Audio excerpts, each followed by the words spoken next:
All right, so does everybody have out their grammar minute today? All right, we're on grammar minute 5. Are you there, Tyson?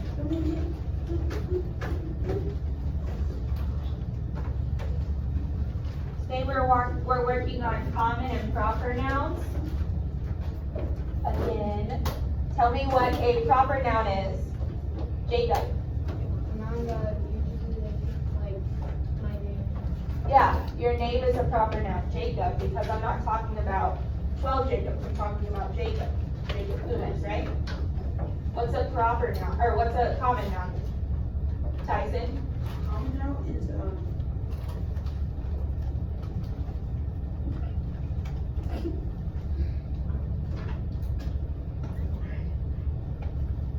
What's a noun? Let's start there. okay. A noun is a place, A person, yeah, a person, place, or thing. good. And if it's common, it's well known, right? Yeah. Okay, so what's a common noun that you can think of? Oh, okay. McDonald's. McDonald's, there are a million McDonald's, but if we're talking about a specific one, it's still proper, right? Okay, I have another one. tell me. For a person, I want to say Steph Curry. Okay, yep, he is a proper noun. Taylor, you got one? I was gonna talk something about McDonald's. Is it a proper noun? Because if I said, can we go to a fast food restaurant? I mean, McDonald's, Chick-fil-A, Wendy's. But if I say just McDonald's, what? If you say like, I'm just Yeah. giving off something. If you say If I just something- say McDonald's, it means that I want to go to McDonald's. I'm just eating fast food. Exactly, so because it's capitalized and you're talking about a specific place, it is proper. But it can also be a chain of restaurants as well, yes. But what if a lot of people like don't eat there? It's okay, she's just giving an example. You don't have to eat there. I don't eat there either. All right. So for minute 5, the directions say circle the common nouns in each sentence. Underline any proper nouns that are missing capitalization and rewrite them correctly on the line. Okay? So are we rewriting the common nouns? yeah. No, we're rewriting the proper nouns. All we're doing with the common nouns is underlining them. We're really focusing on the proper nouns if they're missing capitalization. Okay, so if I look at number 2, for example, Remy is already capitalized. Do I need to write down Remy? No. No, because I don't need to do anything with it. Okay? And the number in the parentheses tells how many total nouns you should be circling and rewriting in each sentence. Danielle? Was it before moving back? It depends. Good. Hey, Miss, cause I started doing this every week. If I just do Moby Max like 50 minutes like on one day. That's fine. Okay. Louise? From to the person to another. We are, yeah. Taylor? If you do, if you do like, if you do like 10 minutes one week, does that count? Could you like make it so you could do, so you would have to do 5 the next week? Let's talk about Moby Max in just a minute, okay? Let's get started on this, okay? All right, so number 1 says, my dog Remy has a shaggy coat. In parentheses, it says 3. So that means that there are 3 total nouns that we should circle and rewrite. Or 3 total nouns, but there aren't 3 common nouns. So, what do we see here? What are our nouns, common and proper? Luis, I saw your hand first. We see dog, Dog, yep. Jacob, Remy, Shaggy, and coat. Remy, and coat. What is shaggy in this sentence? It's the adjective Why? because it's describing the coat. Good. Oh, okay. Okay, so we are going to circle, Oh. hold on, we're gonna circle dog and coat because those are our common nouns. We're gonna underline Remy. And Madison, what do we need to do to Remy over on the blind spot on the right? Capital R, yep, so you're rewriting Remy with a capital R. I'm gonna have you go ahead and take a look at the rest of them. I'll read them out loud to you and then we'll go over Wait, them. I'm confused. What are you confused about? Right, R, like So we circled dog and coat, IJ. We circled dog and coat because those are our common nouns. Okay? Whatever you underline, you're rewriting and you need to capitalize that first letter. I saw his hand first and then Tyson. Yes, Tyson. Will we write the blank? So the blank is gonna be our proper noun that we are rewriting. Okay, so we circle dog and coat and we're rewriting running with a capital R. Yep. All right, for number 2, it says, I had to take Remy to see his groomer at Furry Friends Grooming Shop. I had to take Remy to see his groomer at Furry Friends Grooming Shop. 3, he bathes Remy and brushes his fur. I want you to do it, and then we're going to go over it. He bathes Remy and brushes his fur. 4, Taylor. I have a question. For number 2,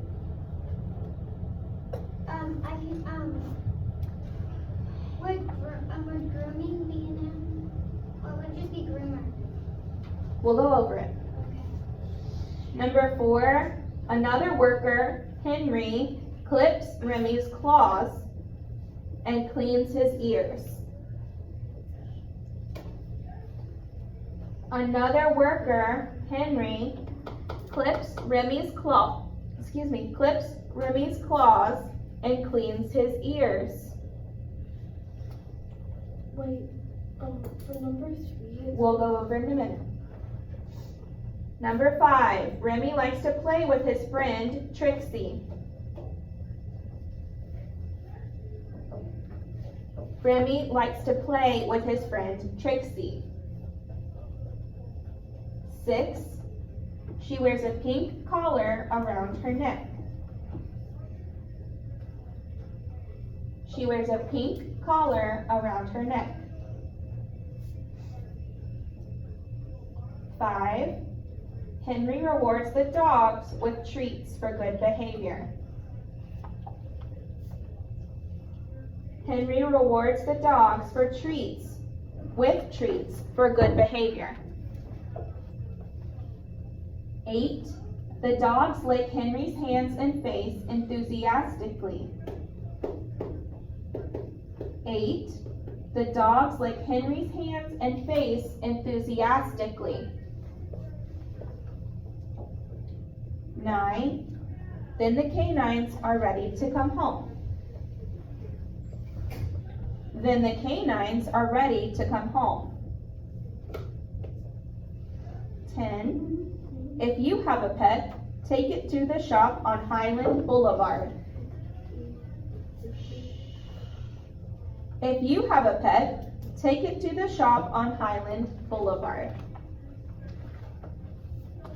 All right, I'm going to give you just about a minute to make your final guesses, and then I'm going to go over it.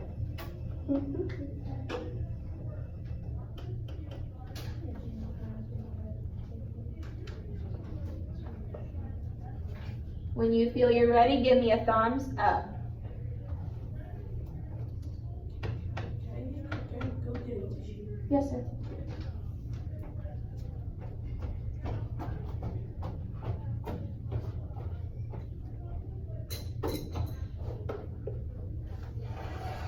Give me number 10. Number 10. If you have a pet, take it to the shop on Highland Boulevard. Need it one more time? Okay. Lyra, I have a question. hold on. Lyra, what? Number 3. He bathes Remy and brushes his fur. Taylor. For number 10, could we underline 2 words? Underline as many as you think. Okay.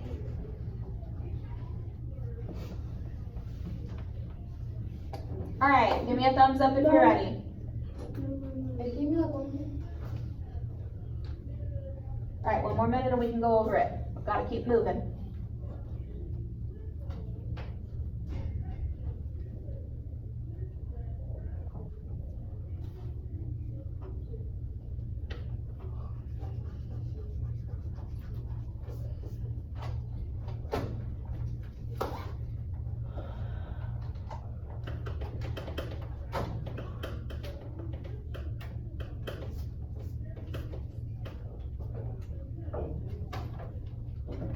All right, here we go, guys.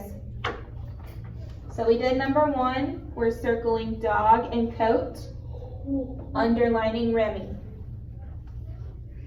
Number 2, we're gonna circle groomer, and we're gonna underline Furry Friends Grooming Shop. All of those need to be capitalized because it's a specific place.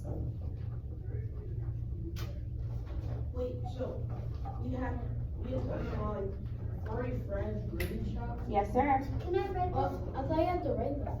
Yes, you're gonna write it too, but for now, just underline it. As we're going over it, then you can go back and capitalize it on the line. Lyra. You're circling groomer, you're underlining Furry Friends Grooming Shop. Number 3, you're circling fur, and you're underlining nothing. There's nothing to underline there. It's because there's only one in the parenthesis mark. Good job. And there's only, I think there's more than one noun in the sentence, so. Number 4, you're circling workers, claws, and ears. You're underlining Henry. Workers, claws, ears, underline Henry. 5, you're circling friend and underlining Trixie. I'm not ready yet. We need to erase something. Wait, can you read number? Can you read number 5? 5, you are circling friend and underlining Trixie. I'll go back at the end, okay, guys? 6, you're circling collar and neck. You are not underlining anything. Wait, so did you say you don't underline anything? In 6.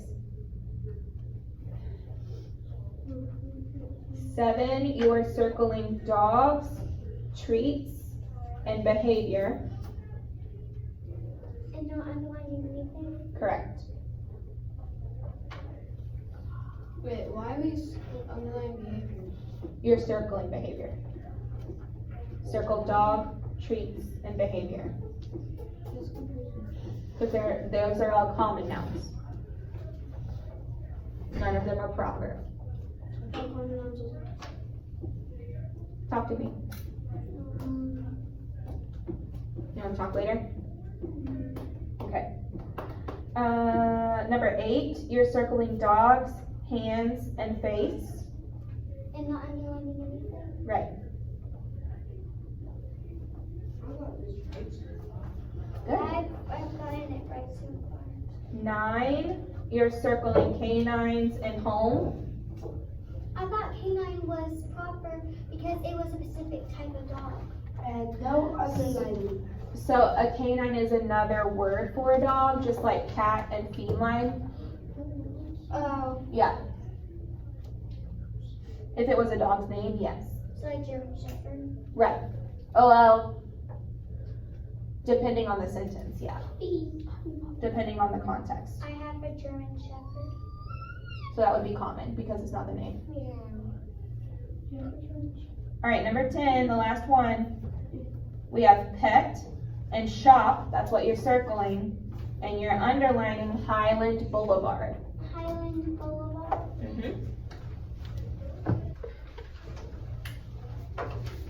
You can put anything? Number 10. The answers? Yes. you're circling pet and shop, and you're underlining Highland Boulevard.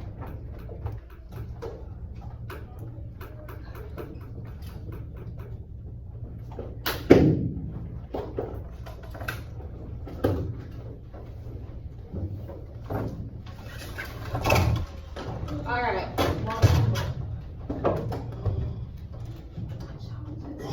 So go ahead and get out your textbooks. We're turning to activity 1.4.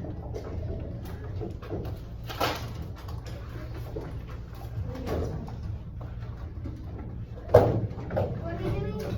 Textbooks, turn to activity 1.4. Textbooks, turn to activity 1.4. Yep. I want to go over incident, response, and reflection, just like yesterday. Incident, response, and reflection. 34. 1.4. I want to make sure that we really understand incident, response, and reflection. 1.4. Taylor, what page is that on? 16. 16, thank you, Louise. 16. No problem. 16, 1-6. Everybody there? Not yet. It's okay. All right, in every story, there is an incident, a response, and a reflection. Does somebody remember what we said was an incident? It was 10 people. Yeah, it's an example of it. An incident is something that happened. It could be anything. Okay, so a fight. That could definitely be an incident if you're an outlooker, if you're looking in on it. If I'm the person in the fight though, it could be somebody called me a name. That was the incident that made me hit them and start a fight. Okay? But if I'm Nijay and I'm not fighting, but I'm watching it, the incident was the fight, right? He had nothing to do with it. It happened. Okay? So a good definition for incident is what happened. It's what happened in the story, the main plot, or the event. And sometimes there are multiple incidents. Are we on question 1? I'm just reviewing. So yesterday, what was our big incident? Tyson, do you remember? Yes. He, two bullies played over and they took his hat.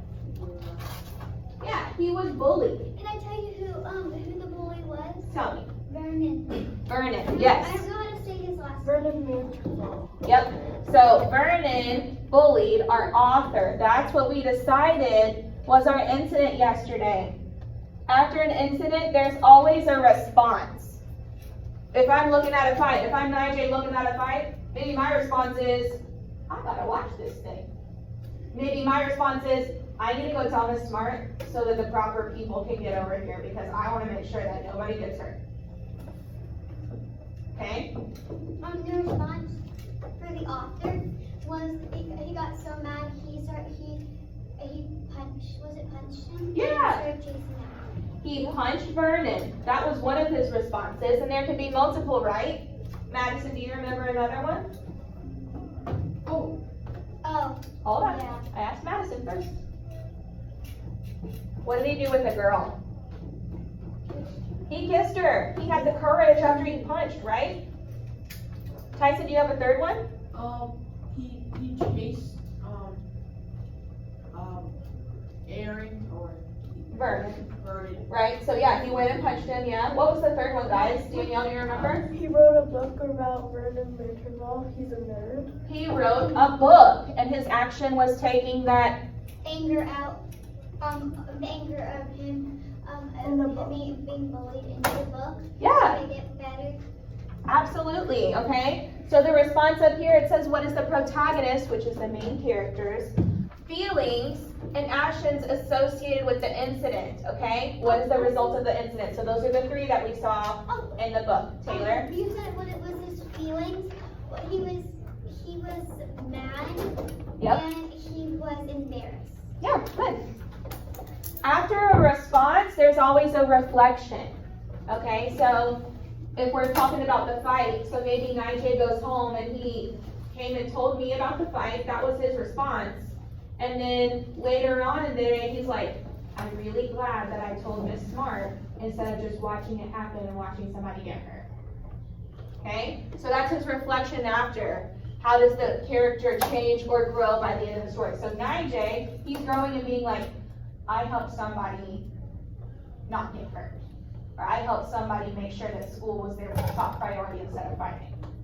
Okay? What was and we left off what the reflection was for the author, right? So let's go ahead and read it one more time. Keep the incident and responses in your head. And after this reading, we will discuss what the reflection was for him, Luis. Oh, Danielle, sorry. While the story is going, can I can I try to do the questions? As long as you can tell me what the reflection is, okay? But I really want you to focus on the reflection, and then we're gonna start the questions, okay? Were you not listening? Come on, silly girl. Here we go. Can somebody tell Danielle what the reflection was? Tyson, you got it? What the reflection was, when he punched Vernon and he kissed the girl. Well, the reflection, if you remember, is what does the author feel afterwards? What are his feelings about what happened and what he did? I know. Oh, he feels prouder, and that was the reflection. Hold on, let's not talk yet.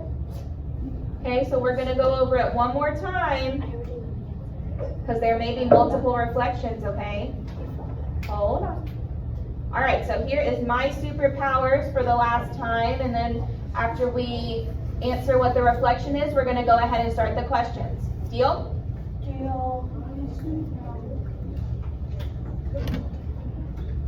By Dan Greenberg.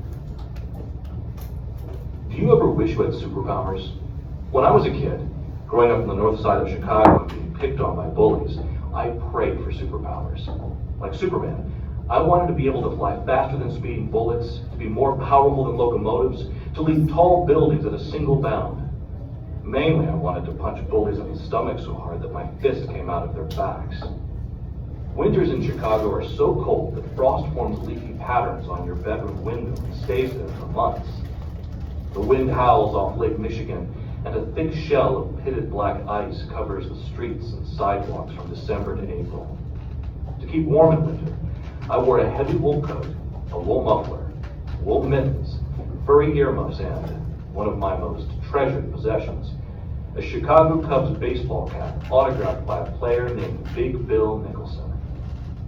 On the coldest days of winter, 3 bullies waited for me after school, just for the fun of terrorizing me. The biggest one was a fat, ugly kid named Vernon Mantelful. Vernon and his 2 buddies would pull off my Cubs cap and tease me with it. They'd pretend to give it back, then toss it around in a game of keep away. One day in February, when the temperature was so low I felt my eyeballs cracking, Vernon and his friends caught up with me on my way home. As usual, they tore off my Cubs cap and started playing catch with it. What made it worse than usual was that on this particular day, I happened to be walking home with a pretty girl named Ann Cohn, who lived across the street from me. Ann Cohn had green eyes, shiny black hair, and I had a goofy crush on her.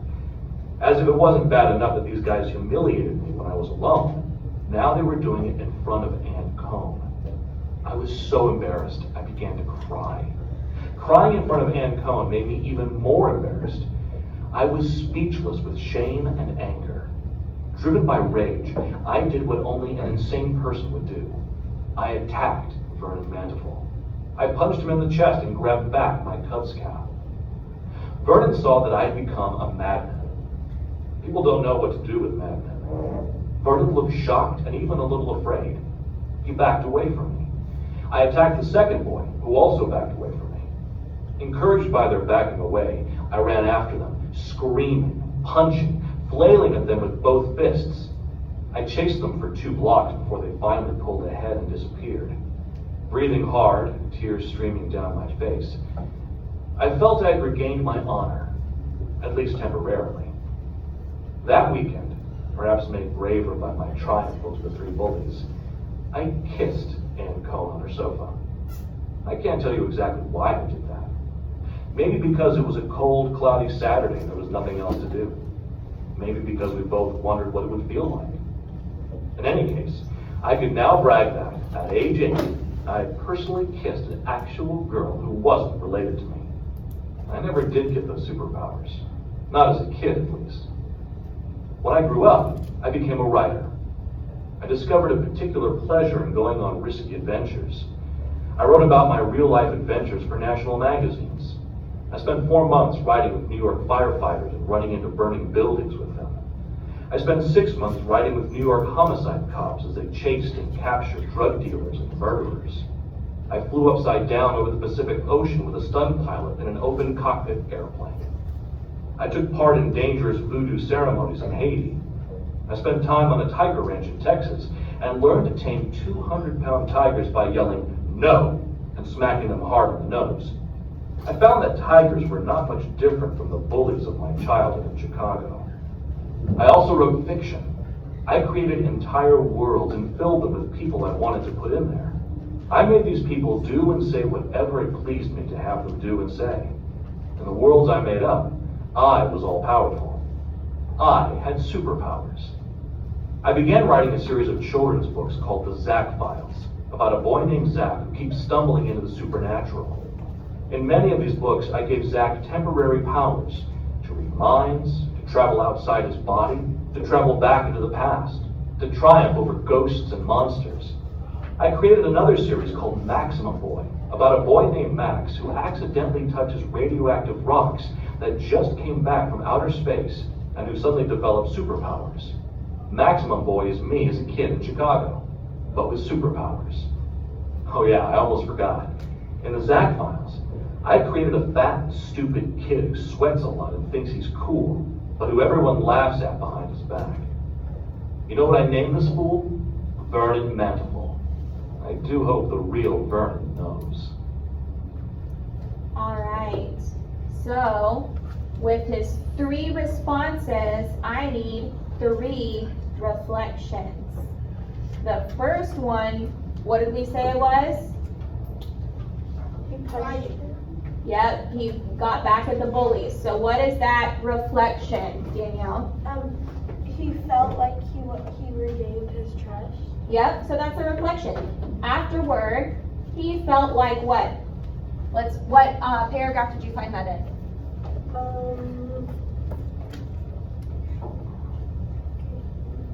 Oh, paragraph 7. Okay, I felt like I had regained my honor. Not trust, but honor. At least temporarily. The second one was that he did what? He Kissed Ann Cohn. He kissed Ann Cohn. Okay, and then what was his reflection afterward?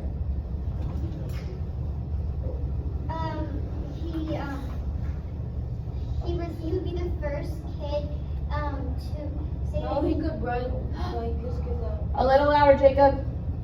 he could brag like his girl at age 8. Yeah, he could brag that he could kiss a girl at age 8. He was excited about it. And then the third one is what? Luis, do you have it? No, it was actually a question. Okay, hold on one second. So I want to bring up too that in paragraph 10, it's talking about when he grew up. Look at all of these accomplishments that he did because he went on risky adventures. He had the courage to go and try different things because he stood up to his bully. Okay, it talks about being in New York with firefighters. And then there was something about a tiger, right? All because of things were different from the bullies that he experienced. Okay? So he was able to do all of these things as a reflection of how he responded. Does that make sense? Yeah. Questions, Luis? Does it pertain to language arts? Yeah. Okay. Please do it. Huh? Please do it. That's a sort of. All right. So we are going to go ahead and get started on these questions. I'm going to read them out loud to you. I want you to try and work on them for a little while, and then I'm going to start helping you with them, okay? So the first one, Where are these questions? right after the story. There are 4 of them.